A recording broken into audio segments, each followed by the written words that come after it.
जय हिंद दोस्तों, स्वागत है आपका आपके अपने चैनल स्टडी ब्लास्टर पर और मेरा नाम है दिनेश आर्य। उम्मीद करते हैं कि आपकी पढ़ाई बहुत अच्छे से चल रही होगी। तो यहाँ पर देखिएगा, रेलवे ग्रुप डी का जो रिज़ल्ट है उसका ऑफिशियल नोटिस आखिर कब आएगा। क्या रेलवे ग्रुप डी के रिज़ल्ट से पहले रेलवे हमें ऑफिशियल नोटिस देकर बताएगा कि वो इस दिन रिज़ल्ट जारी करेगा, या फिर रेलवे यहाँ पर डायरेक्ट जो है रेलवे ग्रुप डी का रिज़ल्ट जारी कर देगा। पहला क्वेश्चन तो हमारा ये हो जाता है। दूसरा क्वेश्चन ये है कि रेलवे ने कहा था कि एग्ज़ाम के बाद यहाँ पर आपकी जो फीस है, यानी कि जब आपने फॉर्म सबमिट किया था तो उस टाइम आपसे एक फ़ीस लिया गया था। जनरल के लिए अलग फ़ीस था, SC ST के लिए अलग था। तो वो फ़ीस जो है रिफ़ंड कर दी जाएगी एग्ज़ाम के बाद। अब एग्ज़ाम भी यहाँ पर कंडक्ट हो चुका है। एग्ज़ाम के यहाँ पर कंडक्ट हुए 1 महीने से ऊपर का टाइम हो गया है और अभी तक जो है फ़ी रिफ़ंड यहाँ पर नहीं हुई है। तो ये फ़ी रिफ़ंड आखिर कब से यहाँ पर दी जाएगी सभी स्टूडेंट्स को, इसके बारे में भी हम देखेंगे इस वीडियो के अंदर। तीसरा जो क्वेश्चन है कि आखिर रिज़ल्ट आने के बाद जो PET है वो कितने दिन बाद होगा। PET के बाद यहाँ पर जो डॉक्यूमेंट वेरिफिकेशन है वो कितने दिन बाद होगा। मेडिकल कब होगा, पूरा शेड्यूल यहाँ पर कब जारी होगा। क्या इन सारी चीज़ों को रेलवे को एक एक करके जारी करना चाहिए, या फिर एक पूरा का पूरा जिस तरह से NTPC का शेड्यूल जारी किया था उस तरह का कोई शेड्यूल यहाँ जारी होगा। और अगर वो शेड्यूल जारी होता है तो वो शेड्यूल आपका कब तक जारी होगा। ये सारे के सारे जो जवाब हैं आपको इस वीडियो में देखने को मिलेंगे। तो इसीलिए वीडियो को लास्ट तक ज़रूर देखिएगा, वीडियो बिल्कुल भी स्किप मत कीजिएगा। एक एक चीज़ आपके लिए बहुत इंपॉर्टेंट होने वाली है। और आज का वीडियो रेलवे ग्रुप डी जिन लोगों ने भी दिया है, अगर उन्होंने इस वीडियो को मिस कर दिया तो बहुत सारी चीज़ें आपसे यहाँ पर मिस होने वाली है। तो इसीलिए वीडियो पर लास्ट तक बने रहिएगा। अब देखिए, सारी चीज़ें फैक्ट के साथ दिखाने से पहले मैं आपको एक चीज़ बता दूं कि रेलवे ग्रुप डी का रिजल्ट किसी भी समय पर जारी किया जा सकता है। और इसीलिए उस टाइम पर क्या होता है कि ऑफिशियल वेबसाइट यहाँ पर बहुत ज़्यादा बिजी हो जाती है। तो इसीलिए आपको देखिए इस वेबसाइट पर जाना है, कॉम्पिटिशन लेवल आपको लिखना है।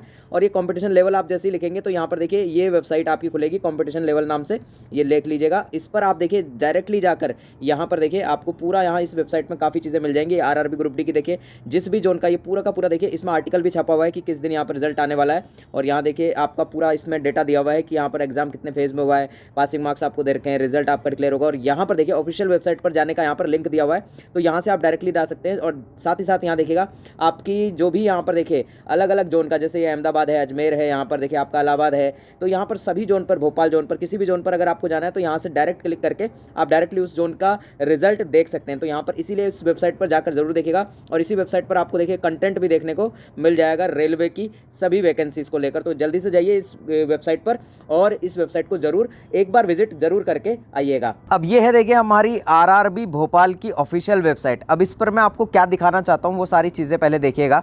यहाँ देखिए सबसे पहले तो ये देखिए हम चलते हैं 2018 की जो हमारी पूरी की पूरी ग्रुप डी हुई थी उसके ऊपर चलते हैं। ये है 2018 की, देखिए यहाँ डेट देख लीजिए 6/9/2018। ये आपका पूरा का पूरा यहाँ पर देखिए नोटिस आया था सेक्शन वाइज। और यहाँ देखिएगा, यहाँ से हम चलते हैं, ये थी आपकी एग्जामिनेशन जो कि कंडक्ट करवाई गई थी 17/9/2018 से लेकर 16/10/2018 के बीच, यानी कि 17 सितंबर से लेकर यहाँ पर 16 अक्टूबर तक ये एग्ज़ाम चली थी। और यहाँ देखिएगा, अब यहाँ देखिए इसके अकॉर्डिंग देखिए notice on viewing question paper, यानी कि जो आपके क्वेश्चन पेपर आए थे। अब यहाँ देखिए 16/10 यानी कि 16 अक्टूबर को एग्ज़ाम ख़त्म हुए और एग्ज़ाम ख़त्म होने के बाद 11/1/2019, यानी कि यहाँ पर जो यहाँ आंसर की का यहाँ नोटिस आया था ये भी काफ़ी लेट आया था। जबकि इस बार जो आंसर की है वो 3 दिन के अंदर ही यहाँ पर आपकी आंसर की जारी कर दी गई थी। लेकिन यहाँ आंसर की काफ़ी देरी से दी गई थी, यानी कि यहाँ लगभग आप मानेंगे तो यहाँ देखिए नवंबर, दिसंबर और जनवरी, तो लगभग यहाँ पर 2 से ढाई महीने का टाइम यहाँ लगा दिया गया था। Click here to notice on declaration of result. अब यहाँ देखिए यहाँ आपकी आंसर की आई थी 11/1/2019 को, 11/1/2019 को, यानी कि 11 जनवरी 2019 को यहाँ पर आंसर की आई। और 11 जनवरी के बाद यहाँ पर जो रिज़ल्ट के लिए नोटिस दिया गया वो 2 मार्च को दिया गया। यानी कि पूरा का पूरा देखिए 11 जनवरी से अगर हम बात करें तो यहाँ पर 11 जनवरी से लेकर 11 फरवरी, तो यहाँ 30 दिन तो ये हो गए हमारे पास। और लगभग अगर हम देखें तो यहाँ 18 दिन फरवरी के भी यहाँ पर हमारे पास होते हैं, 18 नहीं तो 17 दिन, 28 की फरवरी है 2019 में। तो यहाँ 30 और 17 अगर हम करें तो यहाँ लगभग 47 दिन के बाद, लगभग 1.5 महीने के बाद यहाँ पर जो है रिज़ल्ट का नोटिस दिया गया था।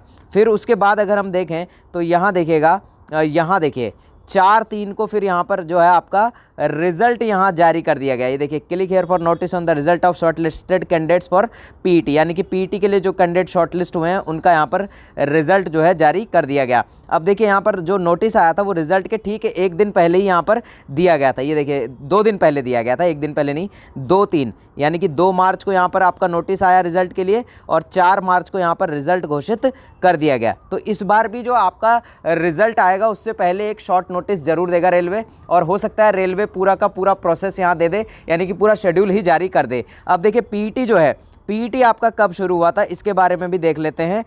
अब यहाँ पर देखिएगा, यहाँ आगे चलते हैं, क्लिक हेयर फॉर कलेक्शन। अब यहाँ देखिए, पहले यहाँ पर बात कर लेते हैं। देखिए, click here to log in for correction of bank account details, click here notice on refund of examination fee and correction of bank account details. यानी कि जैसे आपको पता है कि यहाँ बैंक अकाउंट जो है फॉर्म भरवाते टाइम कई लोग जो है किसी और का बैंक अकाउंट देते हैं, या फिर किसी और यहाँ पर साइबर कैफ़े में जाकर भरवाते हैं, या यहाँ पर एक ही अकाउंट से जो है 3-4 फॉर्म भरे होते हैं।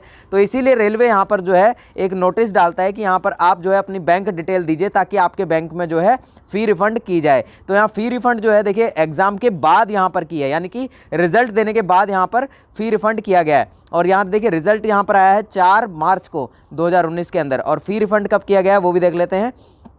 तो यहाँ देखिए फ़ी रिफंड का जो प्रोसेस है 22-3, यानी कि यहाँ लगभग 18-19 दिन के बाद यहाँ पर रिजल्ट आने के भी 18-19 दिन बाद यहाँ फ़ी रिफंड का ऑप्शन जो है दिया गया, यानी कि फ़ी रिफंड का प्रोसेस जो है वो चलाया गया। अब यहाँ पर देखिए और आगे चलते हैं और यहाँ देखते हैं आपका पीईटी के लिए। तो पीईटी यहाँ पर आपका देखिए, पीईटी यहाँ पर इसी टाइम पर बता दिया गया था आपको। यहाँ देखिए, यहाँ देखिएगा आपका पीईटी के लिए, यहाँ देखिए पीईटी का score, click here to view cut off marks, click here पर candidate login to view their score and master QP with final की। यानी कि यहाँ पर देखिए आपका जो रिवाइज रिजल्ट है, यानी कि रिवाइज रिजल्ट का मतलब यहाँ पर कहने का मतलब है कि यहाँ रिवाइज आंसर की जो है वो भी यहाँ रिजल्ट के साथ ही आपको दे दी गई थी 2018 वाले ग्रुप डी के अंदर। और यहाँ पर मैं आपको बता रहा था कि पीईटी कितने दिन बाद यहाँ पर जारी हुआ था। तो देखिए पीईटी की डेट यहाँ पर इसी के साथ बता दी गई थी। और यहाँ देखिएगा आपको और बता देते हैं, यहाँ देखिए 4 अप्रैल को यहाँ देखिए एक और नोटिस था, click here for notice on extension of date for correction of bank account. तो बैंक अकाउंट के लिए भी यहाँ पर देखिए फिर से डेट बढ़ाई गई थी। और इसके बाद और देखिए यहाँ देखिएगा notice on medical examination of candidate shortlisted for document verification. यहाँ पर ये वाला नोटिस आ गया डायरेक्टली आपका 13/5, यानी कि 13 मई को यहाँ पर नोटिस आ गया। और आपका रिजल्ट कब आया था, तो यहाँ रिजल्ट भी देख लीजिए, रिजल्ट आपका आया था यहाँ पर, मैं दिखा देता हूँ आपको, रिजल्ट आपका आया था यहाँ पर 22/3 को, यानी कि 22/3 से लेकर 13/5। तो 22/3 से अगर 13/5 की अगर हम डेट देखें तो यहाँ लगभग 2 महीने के अंदर आपका पीईटी भी कंप्लीट हो गया, और यहाँ पीईटी के साथ साथ आपका मेडिकल भी चालू हो गया 2 महीने के अंदर ही। जबकि 2018 वाले ग्रुप डी का प्रोसेस इतना फास्ट नहीं था जितना कि अब जो प्रोसेस एनटीपीसी का चल रहा है फास्ट। लेकिन 2019 वाली जो ग्रुप डी है जिसका पेपर 2022 में लिया गया है, ये प्रोसेस बहुत धीरे चल रहा था, लेकिन अब जो है इस प्रोसेस में बहुत ही तेज़ी दिखाई जाएगी, क्योंकि यहाँ पर देखिए जो आपके आंसर की है वो भी बहुत जल्दी आ गई, और अब रिजल्ट भी जो है काफ़ी जल्दी यहाँ दिया जाएगा। दिसंबर के अंदर यहाँ पर रेलवे ने खुद कहा है कि रिजल्ट आ जाएगा, लेकिन दिसंबर के फर्स्ट वीक में ही आपका रिजल्ट यहाँ पर जारी होने की पूरी संभावना अब बन गई है। और जो पीईटी की बात यहाँ की जा रही थी वो भी मैं आपको दिखा देता हूँ कि पीईटी आपका लगभग कब से चालू हुआ है। तो यहाँ देखिए पीईटी की यहाँ पर आपको पीईटी का लिंक जारी किया गया था। पीईटी के लिए डायरेक्टली आपको यहाँ पर कोई और नोटिस नहीं दिया गया था, लेकिन जो यहाँ पर पीईटी आपका शुरू हुआ था, ये जो पीईटी आपका हुआ था ये हुआ था आपका 25 दिनों के बाद, यानी कि ये रिजल्ट डेट से 25 दिन के बाद आपका पीईटी शुरू हुआ था। तो इस बार भी आप मानकर चलिए कि 20 से 25 दिन के अंदर आपका पीईटी शुरू हो जाएगा। जिस दिन भी आपका रिजल्ट आएगा उसके बाद आपको 20 से 25 दिन का समय मिलेगा, और इससे 20 से 25 दिन के अंदर ही आपका पीईटी शुरू हो जाएगा। और यहाँ पर देखिए और आपका यहाँ मेडिकल की चीज़ देखिए, तो 13/5 से आपके मेडिकल यहाँ पर चालू हो गए थे, यानी कि मेडिकल का नोटिस यहाँ आ गया था। तो यहाँ लगभग 2 महीने के अंदर आपका पूरा का पूरा जो सभी जो उनका यहाँ पर आपका पीईटी है वो पूरा करा लिया गया था। तो इस बार भी आप मानकर चलिए 2 महीने नहीं, यहाँ पर 1.5 से 2 महीने के अंदर आपके पूरे पीईटी यहाँ पर ख़त्म हो जाएंगे, क्योंकि यहाँ पर देखिए इस बार कैंडिडेट की संख्या भी कम है। और यहाँ पर दूसरी चीज़, यहाँ पर जो फास्ट मोड यहाँ चल रहा है, प्रधानमंत्री नरेंद्र मोदी का, जिसके अंदर यहाँ 10 लाख लोगों को रोजगार देना है, उसके अंदर ये वैकेंसी भी अटकी पड़ी है और 2024 में यहाँ पर चुनाव है। तो इसीलिए इस चीज़ को जल्दी से जल्दी पूरा करवाया जाएगा ताकि नई वैकेंसी को निकाला जाए और नई वैकेंसी के प्रोसेस को भी आगे बढ़ाया जाए। तो यहाँ पर ये इतना टाइम भी आपको नहीं लगने वाला है। अब यहाँ पर देखिए, इसके बाद देखिए मेडिकल हो गया। अब मेडिकल के बाद यहाँ पर देखिएगा, मेडिकल से पहले आपको पता है डीवी होता है, तो यहाँ डीवी जो है ये भी इस 2 महीने के अंदर अंदर ही यहाँ पर ले लिया गया। तो ये सारी चीज़ें जो हैं आपके 2 महीने के अंदर अंदर पूरी चीज़ें करवा ली गई और उसके बाद बार बार कट ऑफ को नीचे गिराकर यहाँ कैंडिडेट को बुलाया गया। यानी कि यहाँ पर जो है वेटिंग लिस्ट रखी गई थी, लेकिन 2019 वाली जो वैकेंसी है हमारी, इसके अंदर वेटिंग लिस्ट आपकी नहीं रखी गई है। तो इसीलिए यहाँ पर इस बार जो है आपकी वेटिंग लिस्ट नहीं रखी जाएगी। हाँ, किसी जोन में यहाँ पर अगर कैंडिडेट की संख्या कम होती है तो यहाँ पर वेटिंग लिस्ट का प्रावधान रखा गया है। यानी कि वेटिंग लिस्ट को उस तरह से नहीं कहा गया है, यानी कि जिस भी जोन को यहाँ पर जब वैकेंसी फुल नहीं होगी तो वहाँ पर कट ऑफ को डिक्रीज करके फिर से उसके नीचे जो कैंडिडेट हैं उन्हें बुला लिया जाएगा। यानी कि आपको पीईटी निकालना बहुत ज़रूरी है। जो लोग यहाँ पीईटी पास कर जाएंगे उन्हें यहाँ पर बाद में भी चांस रहेगा कि उनका यहाँ पर सिलेक्शन हो सकता है, यानी कि उन्हें भी यहाँ पर बुलाया जा सकता है डीवी मेडिकल के लिए। अब यहाँ पर देखिए, ये है अभी लेटेस्ट यहाँ पर जो नोटिस आ रखे हैं वो सारे यहाँ पर डेट आपको मेंशन की हुई है। यहाँ पर देखिए 11/11 का नोटिस है, 15/11, 17/11 और 17/11 का ये लास्ट नोटिस यहाँ पर दिखाई दे रहा है। जैसे कि मैंने आपसे कहा था कि यहाँ पर आप मानकर चलिएगा कि 20 नवंबर से पहले यहाँ पर जो एनटीपीसी के रिजल्ट है वो आपको जारी होते हुए नज़र आ जाएंगे और ठीक उसी तरह से यहाँ पर जो रिजल्ट है वो यहाँ पर जारी होते हुए नज़र आ गए। अब यहाँ पर देखिए notice on outreach camp for CEN 2018। अब यहाँ पर देखिए 2018 वाली वैकेंसी के लिए और यहाँ पर देखिए 2019 वाली वैकेंसी के लिए आउटरीच कैंप यहाँ लगाया गया था। जैसा कि आपको पता है कि 23 तारीख को ये आउटरीच कैंप था। अब ये आउटरीच कैंप भी खत्म हो गया है, तो अब आपका रिजल्ट जो है वो किसी भी दिन जारी हो सकता है और बहुत सारे न्यूज़पेपर में ये खबर बार बार आ भी रही है। और जिस तरह से यहाँ पर देखिए और चीज़ें भी मैं आपको शो करता हूँ।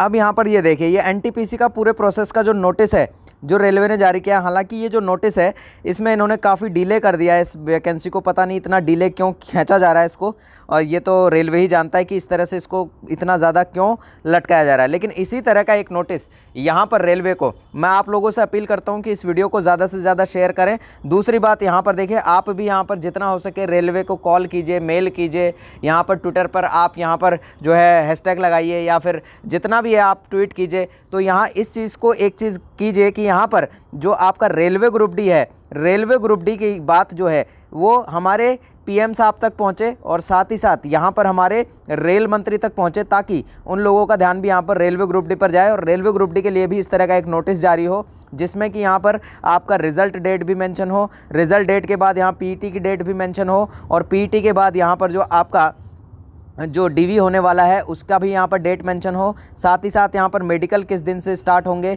ये भी डेट मेंशन हो और मेडिकल और यहाँ पर डीवी पीईटी आपका कितने दिन चलेगा ये भी उसमें डेट मेंशन हो। साथ ही साथ यहाँ पर जो अपॉइंटमेंट है वो आपकी कब तक दे दी जाएगी ये डेट भी उसमें मेंशन होनी चाहिए कि यहाँ पर इस दिन तक सभी कैंडिडेट को अपॉइंटमेंट दे दी जाएगी। ये सारी डेट इसमें मेंशन होनी चाहिए। ये नोटिस बहुत अच्छा था, ये शेड्यूल बहुत अच्छा था, लेकिन इसमें सिर्फ एक चीज़ की मुझे कमी लगी कि यहाँ पर जो अपॉइंटमेंट की डेट है वो यहाँ पर रेलवे ने क्लियर नहीं लिखी है। जबकि आप पूरा प्रोसेस आप जानते हैं कि कहां पर क्या होना है, कितने कैंडिडेट को लिया जाना है, कितने को नहीं लिया जाना है, तो क्या आप यहां पर एक अपॉइंटमेंट की डेट को भी मेंशन नहीं कर सकते हैं?